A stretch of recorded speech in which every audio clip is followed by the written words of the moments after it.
말씀 보시겠습니다. 로마서 5장 1절에서 5절, 신약성경 245쪽에 있습니다. 한 절씩 교독합니다. 그러므로 우리가 믿음으로 의롭다 하심을 받았으니 우리 주 예수 그리스도를 말미암아 하나님과 화평을 누리자. 또한 그로 말미암아 우리가 믿음으로 서 있는 이 은혜에 들어감을 얻었으며 하나님의 영광을 바라고 즐거워하느니라. 다만 이뿐 아니라 우리가 환난 중에도 즐거워하나니 이는 환난은 인내를, 인내는 연단을, 연단은 소망을 이루는 줄 알미로다. 소망이 우리를 부끄럽게 하지 아니함은 우리에게 주신 성령으로 말미암아 하나님의 사랑이 우리 마음에 부은 바 되리니. 아멘. 하나님 말씀 제목은 믿음으로 의롭다 하심을 받은 자의 삶이라는 제목으로 말씀을 나누겠습니다. 로마서의 주제는 오직 의인은 믿음으로 말미암아 살리라입니다. 바울은 우리가 행위를 통해서 구원을 얻을 수 없고 오직 하나님과 예수님을 믿는 믿음을 통해서만이 의롭다함을 받을 수 있다. 구원을 얻을 수 있다. 이렇게 계속 증거해 왔습니다. 그리고 여러 가지 예시들을 증거했는데 그렇게 한 이유는 유대인들은 믿음도 중요하지만 할례나 율법 조항을 지키는 것도 우리가 의롭게 되는데 필요하다. 이렇게 주장했기 때문에 그것이 아니다. 아브라함의 믿음과 또 아브라함이 받은 할례를 통해서 오직 아브라함조차도 할례나 율법 조항이 아니라 믿음으로 말미암아 믿음의 조상이 되었다는 것, 구원을 받았다는 것을 계속 이렇게 증거해 왔습니다. 그리고 오늘 본문에서는 그러면 이제 믿음으로 말미암아 의롭게 된 사람들, 예수님을 통해서 구원받은 사람들은 어떤 결과가 주어지는가?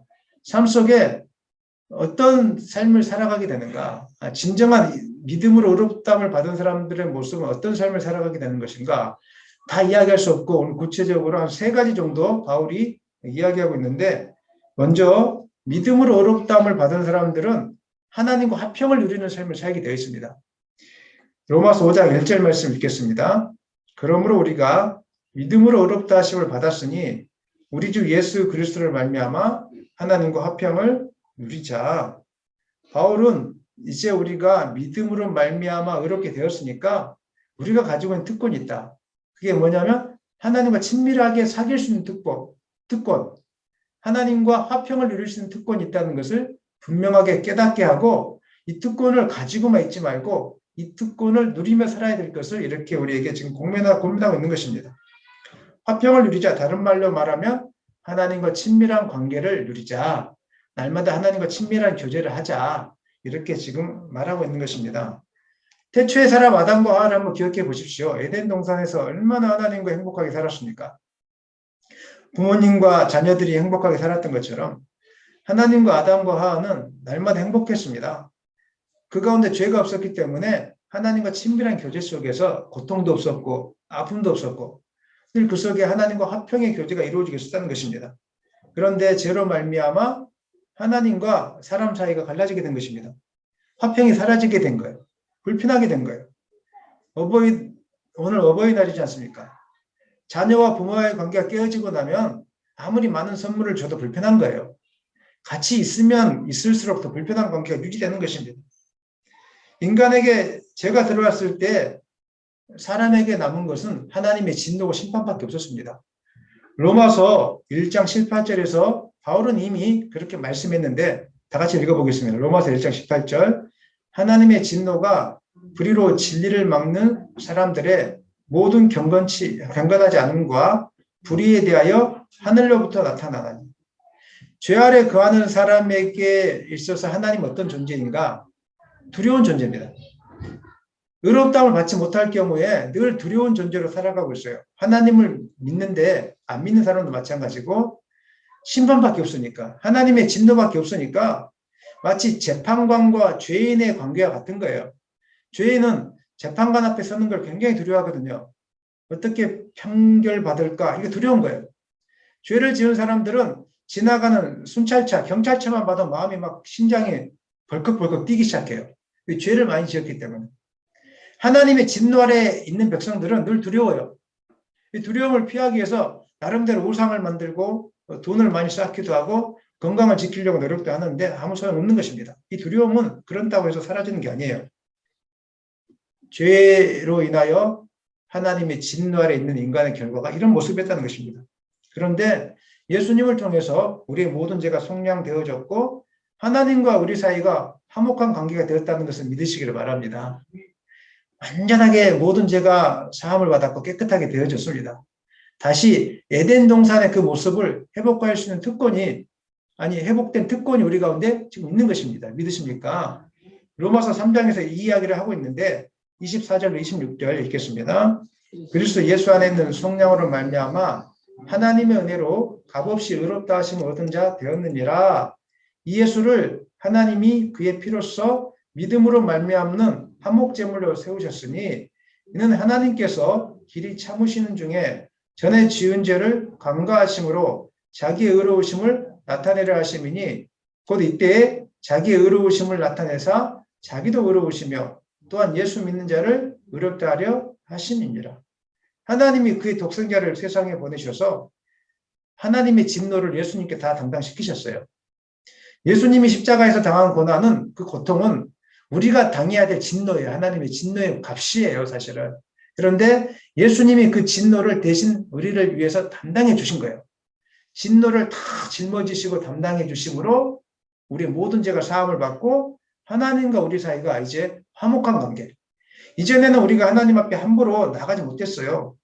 하지만 예수님께서 십자가에 못 박히셨을 때 어떤 사건이 일어났습니까? 성소의 이장이 위에서부터 아래로 두루 갈라졌지 않습니까? 이전에 그 성소에 나가면 죄가 있는 상태로 제사장일지라도 지성소에 들어가면 죽임을 당했어요. 그런데 예수님이 십자가에 못 박히심으로 아무나 들어갈 수 없는 그 성소의 이장이, 지성소의 이장이 반으로 쪼개진 거예요.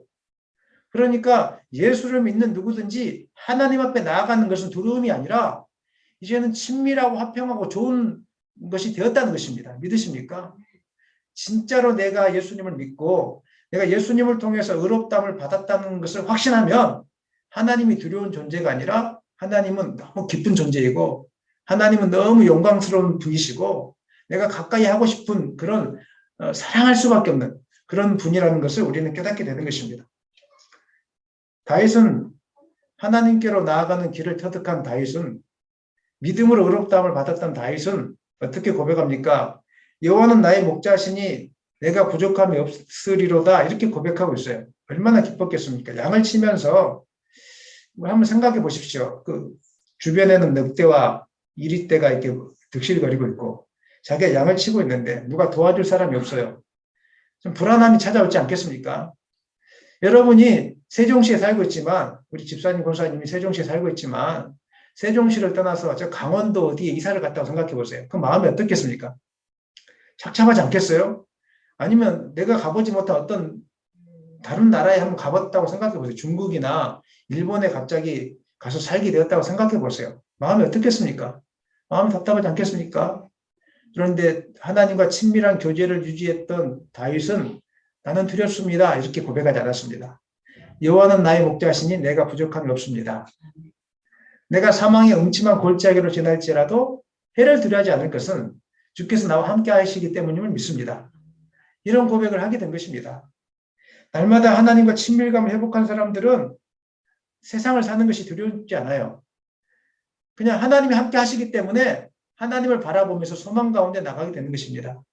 그래서 오늘 바울은 믿음으로 의롭다함을 받은 사람들에게 하나님과 화평을 누리자. 다른 말로 하나님께서 우리에게 주신 그 하나님과의 친밀함을 누리자. 이렇게 말씀하고 있는 것입니다. 사랑하는 여러분, 하나님과의 친밀함을 누리고 계십니까? 아침에 일어날 때 여호와는 나의 목자시니 내가 부족함이 없습니다. 한번 찬송을 불러보세요. 길을 가다가 점심이 다 왔는데 걱정이 찾아올 때, 내 몸이 아파올 때, 또 자녀들 키우는 문제, 또 5월 달에는 재정이 나가지 않습니까? 물질에 대한 문제가 올 때 고백하세요. 여호와는 나의 목자시니 내가 부족함이 없습니다. 하나님께서 다 해결해 주실 것을 믿습니다. 친밀함을 날마다 회복하면 전혀 두렵지 않습니다. 아이들이 부모님과의 관계가 친밀하면 저녁에 집에서 방에 손자 자는 걸 두려워하지 않는 것과 똑같습니다. 부모님이 나를 지켜줄 것을 믿기 때문에 혼자 잠을 자도 두려워하지 않는 거예요. 그런데 부모님과 관계가 되지 않는 아이들은 혼자 잠을 자는 걸 두려워합니다. 악몽을 꾸고 혹시 부모님이 자기를 버리고 떠나갈까 싶어서 벌벌벌 떨게 되는 거예요. 주님을 믿으면서도 무기력하게 사는 이유는 우리가 믿음으로 말미암아 하나님과 화목한 관계, 친밀한 관계가 되었다는 것을 잊어버리고 살기 때문에 그래요. 그래서 무슨 일이 생기면 하나님께로 찾아가야 되는데 이걸 잊어버리기 때문에 일이 생기면 하나님께 찾아가지 않고 자기가 다 해결하려고 해요. 얼마나 힘들겠어요. 자기가 자녀의 문제도 해결하려고 하고 뭐 재물의 문제도 해결하려고 하고 인간관계의 문제 되지도 않는 거 다 해결하려고 하니까 해결되지도 할 수 없는 그 문제들을 자기가 짊어지고 있으니까 얼마나 힘들겠어요. 그런데 하나님과 친밀감을 가지고 있는 분들은 자기가 해결하려고 하지 않습니다. 그냥 그 무거운 짐을 가지고 하나님께 나아가고 하나님께 아뢰는 것입니다. 수고하고 무거운 짐진 자들아 다 내게로 오라. 내가 너희를 쉬게 할 것이다. 믿으십니까? 이 믿음을 가지고 하나님께 아뢰고 고백하고 나면 마음의 평강이 찾아옵니다. 하나님께서 나와 함께 하시면 믿기 때문에, 하나님께서 해결해 주실 것을 믿기 때문에 이것이 바로 하나님과 친밀한 교제를 누리는 사람의 특징이라는 것입니다. 기도 시간에 하나님과의 친밀함이 회복되고 나면 두려움이 없이 그냥 박차고 일어나게 되어 있습니다. 죽으면 죽으리라. 에스더가 그렇지 않습니까? 3일 금식하고 나서 하나님과 친밀한 관계가 회복되니까 뭐라고 이야기했습니까? 주님, 내 죽음을 피하겠습니다. 이렇게 하지 않았습니다. 죽으면 죽겠습니다. 하나님과의 친밀감 회복되니까 두려움 없이 이 모든 일들을 이루어갔다는 것입니다. 5월 가정의 달입니다.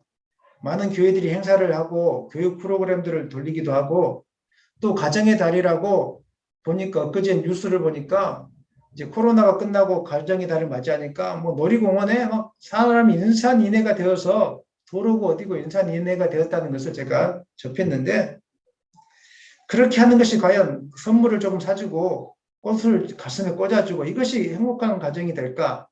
그렇지 않습니다. 물론 그것도 필요하겠지만 성경은 가장 중요한 거 한 가지를 우리에게 이야기하고 있는데 어떻게 가정이 행복해질 수 있겠는가? 저를 한번 따라하시죠. 하나님과 친밀감을 회복하는 것입니다. 날마다 하나님을 의지하고 하나님을 바라보고 하나님을 찬양하는 사람은 그 마음에 여유가 있어요. 마음에 만족이 있어요. 내가 만족하니까 주위에 있는 사람들도 마음이 평강해지는 거예요. 내가 만족이 없고 내가 불안하면 옆에 있는 아내든지 남편이든지 자녀든지 다 알아채요. 불안하구나, 힘들구나. 근데 내가 마음이 평안하면 주변에 있는 아이들도 아내도 남편도 다 평안함이 찾아옵니다. 얼마나 기쁜지 모릅니다. 한 사람이 영향력이 그런 거예요. 여러분 부모님들은 자녀들을 한번 생각해 보세요. 자녀들이 싱글싱글 번글번글 웃고 있으면 마음이 평안하잖아요. 근데 자녀들이 인상을 찡그리고 있고 문제를 가지고 항상 걱정하고 있으면 내 마음도 불편하잖아요. 근데 자녀들이 고통 가운데 있는데 이렇게 이야기하는 거예요. 엄마 아빠 걱정하지 마세요. 하나님이 다 해결해 주실 거예요. 아니 저 자녀가 정신 나갔나? 볼 때 몸도 아프고 뭐 되는 일도 없고 그냥 다 막혀 있는 것 같은데 얼굴이 싱글싱글 번글번글해요. 그러면서 걱정하지 말라는 거예요. 하나님이 해결해 주신다고. 그러면 부모님 마음이 편하겠습니까? 안 편하겠습니까? 편한 겁니다. 왜? 그 자녀는 이미 하나님과 친밀감을 회복하고 있기 때문에. 근데 하나님과 친밀감을 회복하지 않는 사람들은 친밀한 교제를 누리지 못한 사람들은 늘 마음이 불안해요.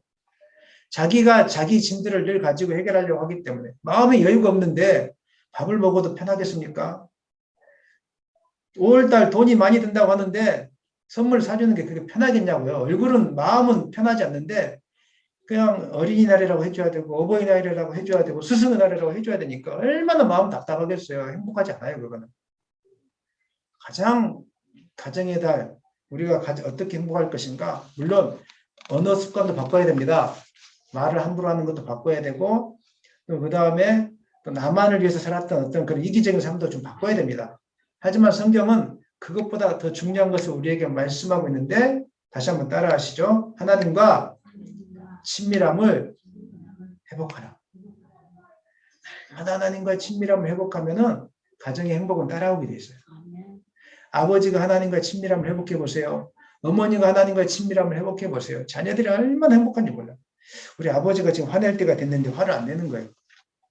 우리 아버지가 지금 막 조급하게 막 닥달할 때가 됐는데 화를 내지 않는 거예요. 알고 보니까 아버지가 하나님과 친밀함을 회복하고 있어요. 선물 사주지 않아도 행복한 거예요. 뭐 많은 걸 받아 누리지 않아도 그 가정은 행복하게 되어 있어요. 하박국 선지자가 하나님과의 친밀함을 회복하고 나서 이런 고백을 했지 않습니까? 노래로 만들어놨는데 한번 읽어보겠습니다. 무화과 나뭇잎이 마르고 포도 열매가 없으며 감람나무 열매 그치고 논밭에 식물이 없어. 다 같이 읽겠습니다. 우리의 양떼가 없으며 외양간 송아지 없어도 난 여호와로 즐거하리. 난 여호와로 즐거하리. 난 구원의 하나님을 인해 기뻐하리라. 노래 불러볼까요? 난 여호와로 즐거워하리. 난 여호와로 즐거워하리. 난 구원의 하나님을 인해 기뻐하리라. 사랑하는 여러분, 우리에게 특권이 있어요. 믿음으로 의롭다함을 받은 자녀들에게는 하나님과 친밀함을 누릴 수 있는 특권이 있습니다. 어떤 문제가 있습니까? 하나님을 바라보십시오. 하나님만 의지하십시오.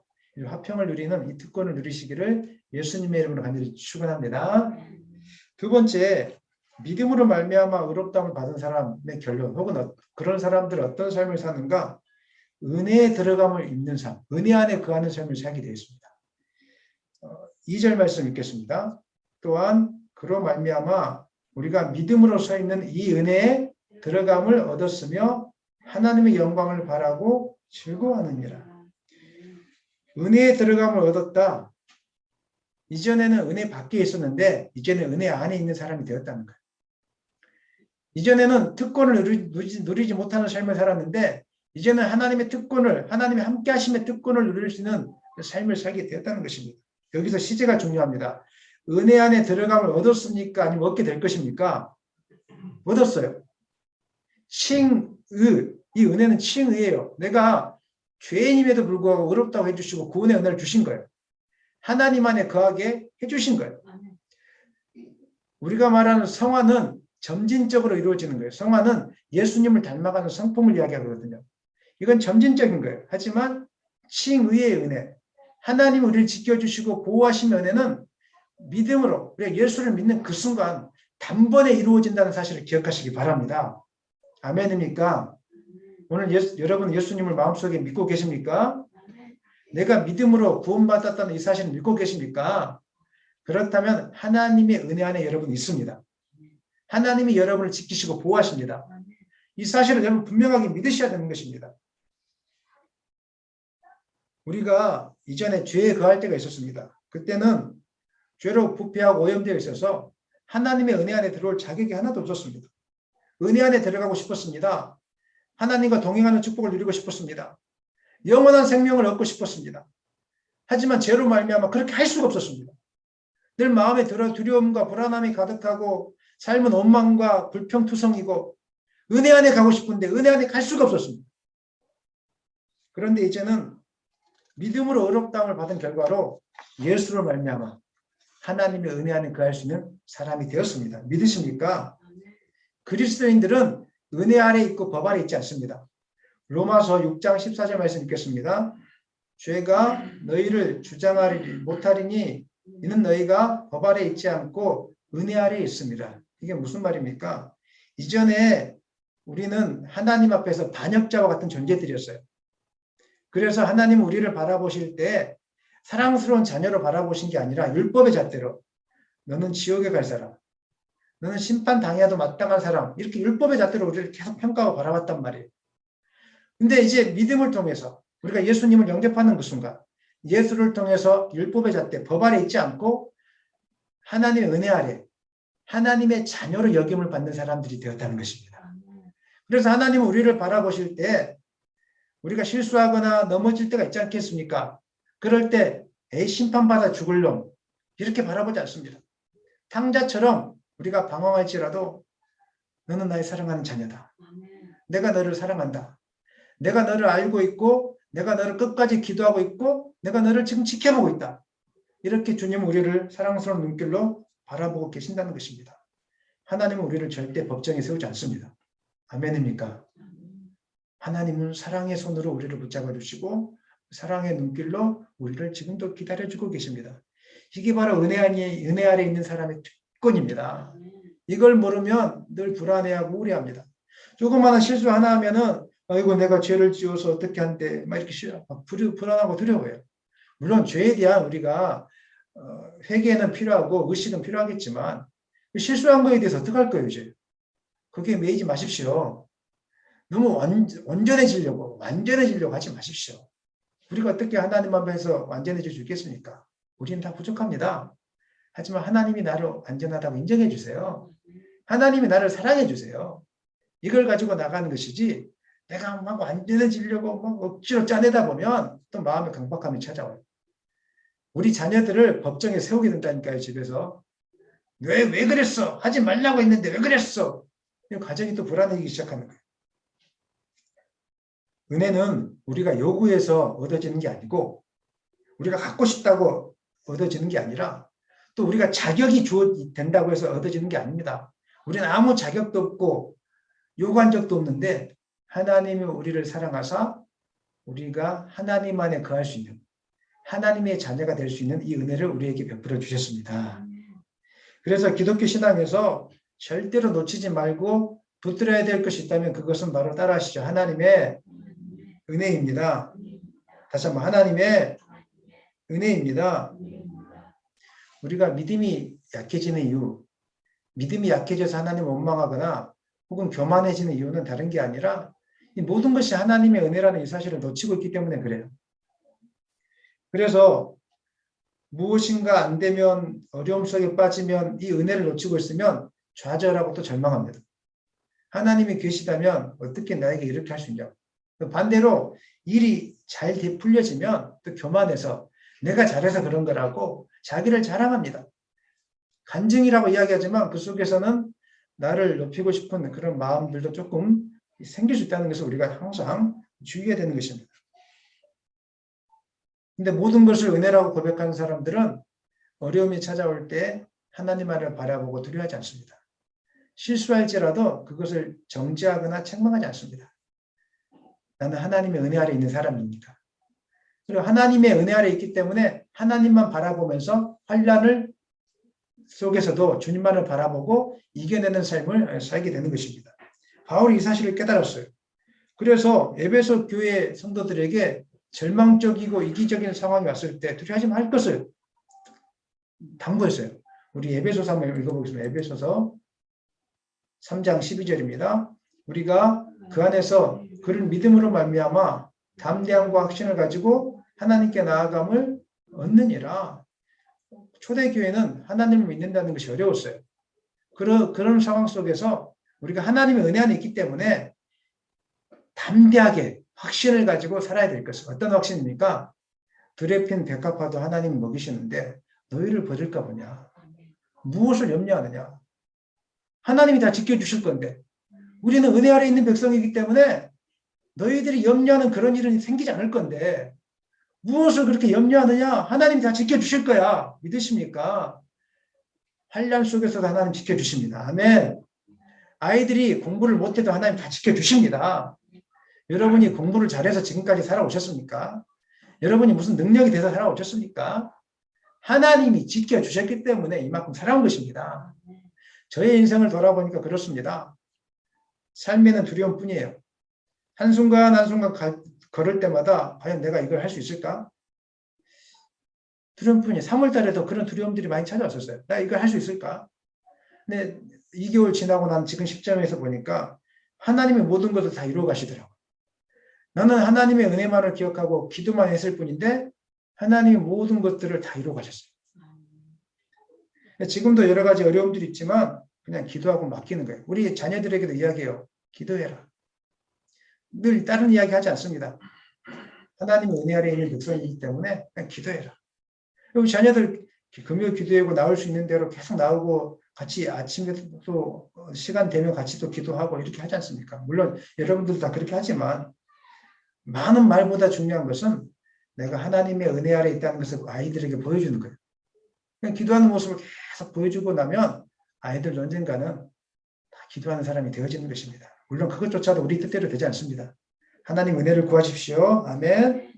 다 모든 것이 하나님의 은혜입니다. 하나님만 바라보십시오. 이것이 진정으로 믿음으로 의롭게 된 사람의 특징입니다. 마지막 세 번째, 믿음으로 의롭다함을 받은 사람의 특징이 있는데 한번 따라하시죠. 환난 중에서도 즐거워하는 삶을 삽니다. 우리 로마서 2장 4절, 5장 2절로 4절까지 읽겠습니다. 하나님의 영광을 바라고 즐거워하느니라. 다만 이뿐 아니라 우리가 환난 중에도 즐거워하나니 이는 환난은 인내를, 인내는 연단을, 연단은 소망을 이루는 줄 알미로다. 아멘. 이 말씀은 1절, 2절에 연관된 말씀이에요. 이 땅에서 믿음으로 의롭다함을 받고 구원을 얻은 자녀가 되었다는 증거가 무엇이냐라고 물을 때 그 강력한 증거가 바로 환난이나 고난을 대하는 자세라고 성경은 우리에게 지금 말씀하고 있습니다. 하나님께서 우리에게 주신 약속이 분명한 것을 믿는 사람은 환난을 대할 때 주저앉거나 원망하지 않습니다. 오히려 그 속에서 주님을 소망하고 바라보는 믿음이 굳건해지게 됐어요. 비가 온 뒤에 땅이 굳건해지잖아요. 이런 것처럼 인생의 그 소낙비를 맞은 다음에 그 마음의 밭이 하나님을 향하여 굳건하게 되어진다는 것입니다. 초대교회 당시 그리스도인이 되어야 된다는 것은 우리가 생각하는 것 이상으로 많은 고초를 당해야 됐습니다. 여러분들은 지금 고초를 많이 당하고 있지 않지 않습니까? 베드로전서에 이런 내용이 다 담겨 있는데 베드로전서뿐만 아니라 히브리서, 사도행전, 신약성경 대부분에는 초대교회를 향한 편지 서신에는 환난을 당한 자세에 대해서 자꾸 이야기하고 있는 것은 그 당시에 그리스도인이 된다는 것이 만만치 않았기 때문에 그런 거예요. 베드로전서 한번 읽어보겠습니다. 1장 6절에 7절. 그러므로 너희가 이제 여러 가지 시험으로 말미암아 잠깐 근심하게 되지 않을 수 없으나 오히려 크게 기뻐하는 거다. 너희 믿음의 확실함은 불로 연단하여도 없어질 금보다 더 귀하여 예수 그리스도께서 나타날 때 칭찬과 영광과 존귀를 얻게 할 것이니라. 아멘. 초대교회 박해의 시작은 네로로부터 시작합니다. 네로는 16살에 어린 나이에 황제가 되었는데 통치력이 강해서 그를 광기로 만들었어요. 통치력이 강한 사람들은 사람을 사람으로 보지 않습니다. 하나의 수단으로 바라보죠. 네로는 이 광기 때문에 수천 명이나 되는 사람을 죽였는데 심지어 절친한 친구들도 죽였고 자신의 생모, 그다음에 아내, 친척까지 다 죽였습니다. 정치를 위해서. 그리고 그리스도인들을 박해하기 시작한 것은 주 64년에 로마의 대화재가 일어났습니다. 이럴 때 이 화재를 일으킨 장본인이 네로라고 사람들이 알기 시작. 이제 이거 어떻게 할까 고민하다가 자기가 한 게 아니라 그리스도인들이 불을 지피고 로마의 대화재의 주범이 되었다. 이렇게 그리스도인들에게 죄를 뒤집어 씌운 거예요.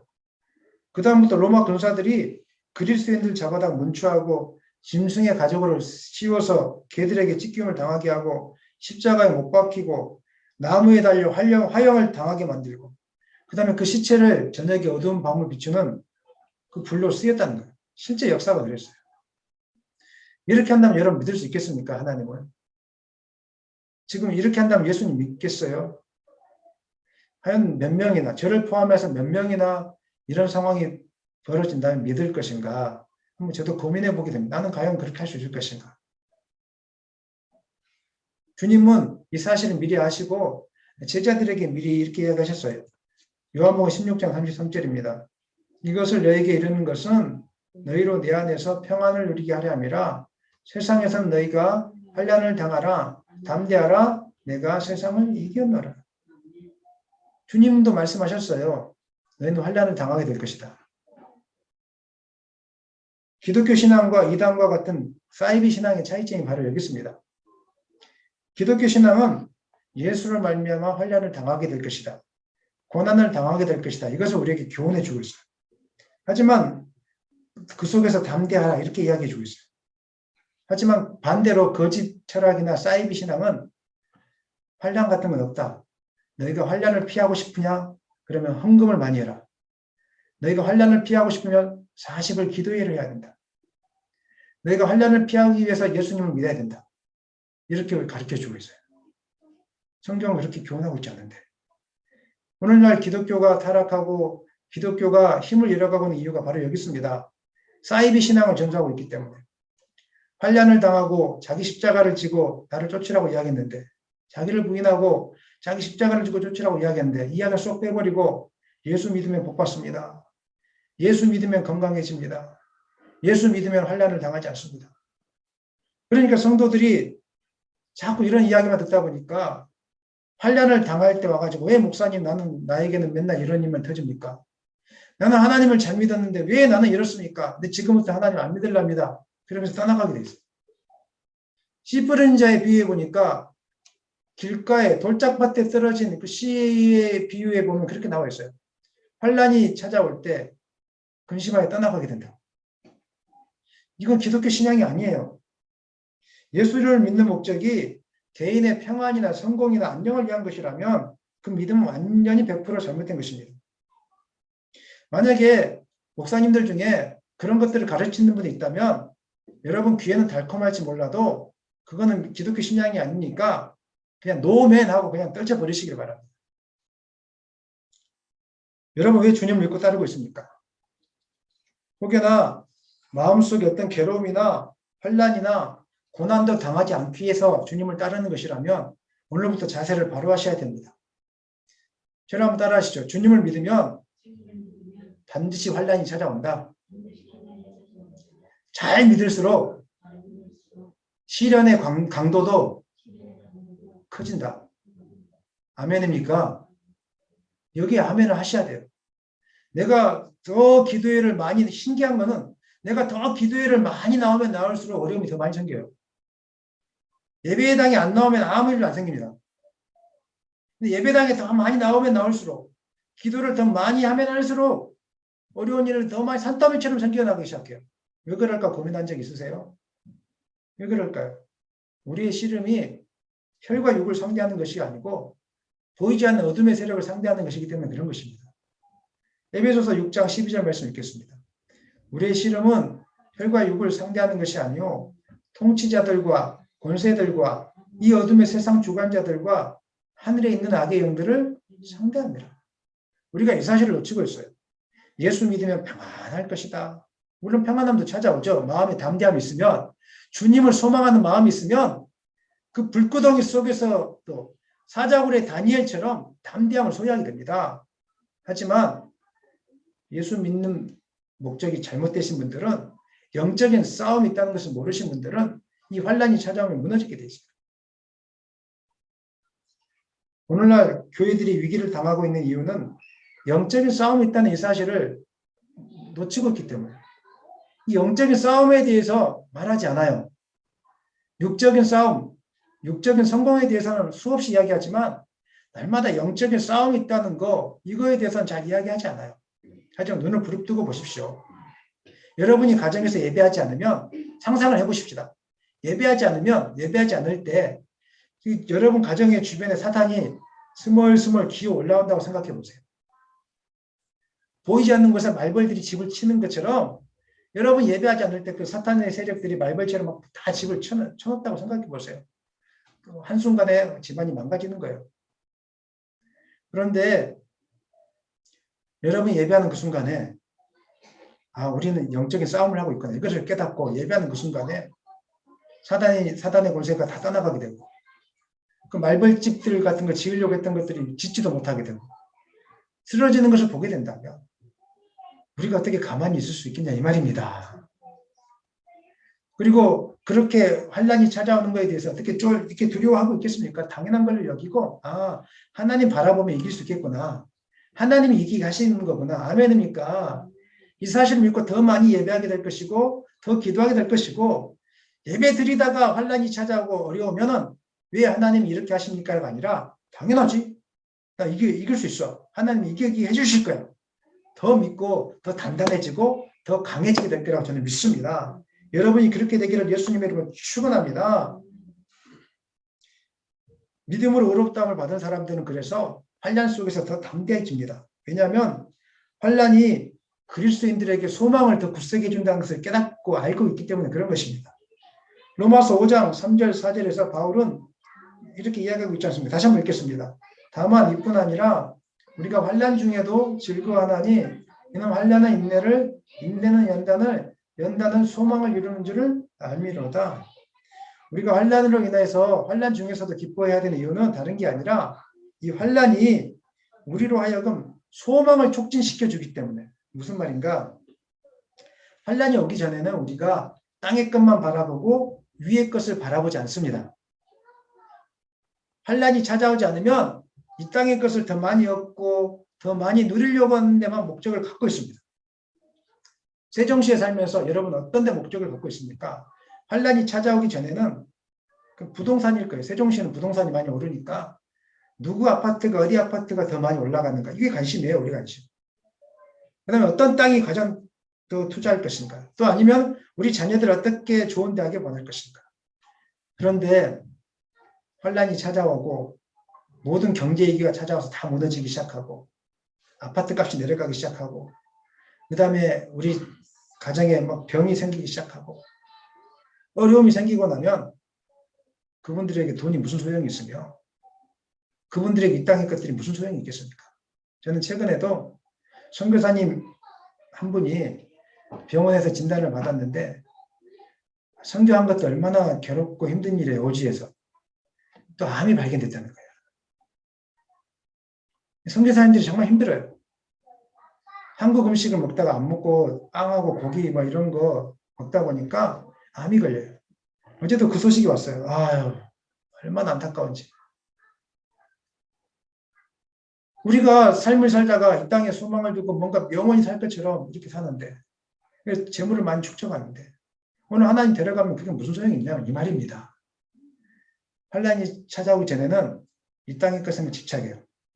몸이 병들어가고 가지고 있는 재산이 날아가기 시작하고 모든 일들이 내 뜻대로 안 되고 또 예수 믿다가 핍박 가운데 있기 시작할 때 그제서 비로소 이 땅이 아니라 하나님을 바라보게 되고 영원한 하늘나라를 소망하게 되는 것입니다.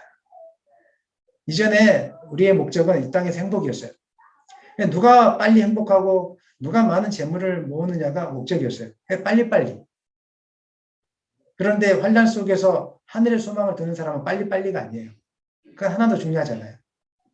이 땅에서 내가 무엇을 많이 얻었냐 얻지 않았느냐가 하나도 중요하지 않아요.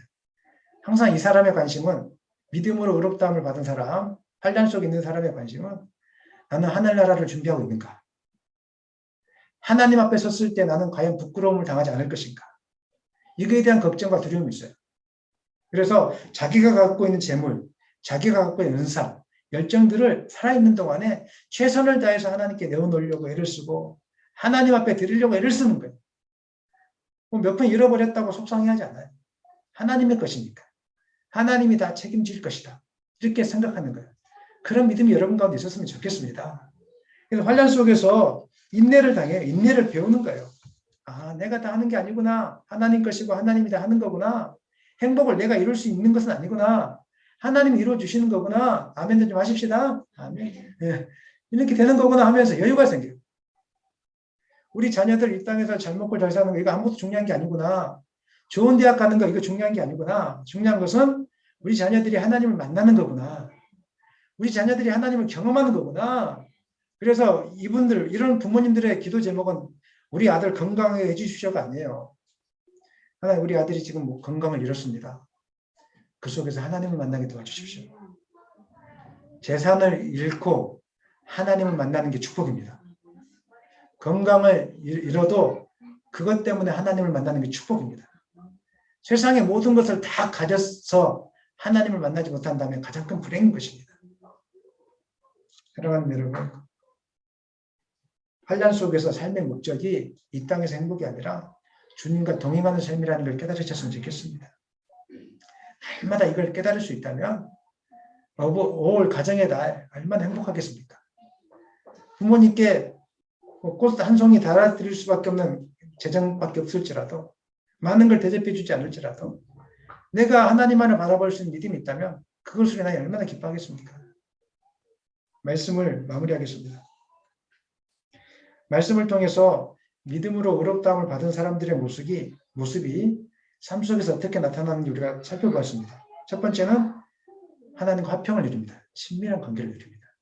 두 번째는 은혜 안에 있다는 것을 깨닫게 되고 은혜 안에서 하나님과 동행하는 삶을 살아가게 됩니다.